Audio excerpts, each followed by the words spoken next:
Laking ginhawa sa mga residente ang pagbubukas ng Zapote River Drive.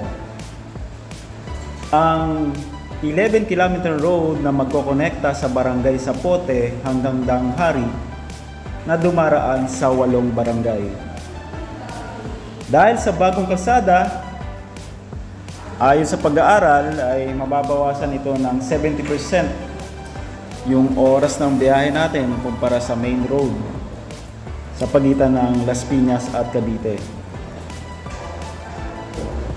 Isa sa benepisyo ng River Drive, may iwasan ng mga residente na magtapon sa ilog na makatutulong upang maiwasan ang pagbaha.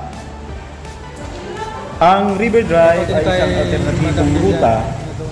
Sa pamagitan nito, masosolve nito ang traffic sa Alabang Zapote Road. Ayon sa pag-aaral, kapag may road along the river, lumilinis po ang mga ilog. Umaasa ang ating mahal na Senador Cynthia Villar na magiging modelo tayo dito sa Las Piñas sa mga lugar na may malapit sa ilog.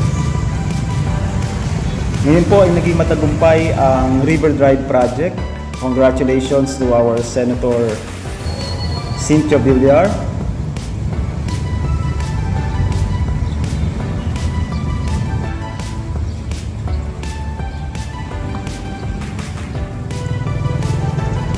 Ito guys, panoorin natin kasi lulusot sila sa tunnel dito sa Zapote River Drive. Ayan. Ayan ang tunnel. Meron siyang 2.8 meters low clearance. Hello guys, good morning. Please like, share, and subscribe. Masarap mabuhay. Alright. Yes po. Sir kayo po. Masarap mabuhay Las Piñas. Yes, thank you, thank you. Pwede ba akong umakyat dyan sa, sa hollow blocks para makunan ko ng short video? Yun na malabas. So yun, umakyat tayo sa hollow blocks para magkaroon tayo rito ng short video footage. Parang, so yun, hindi lang gaano kita. So dito lumalabas yung mga lumulusog sa tunnel.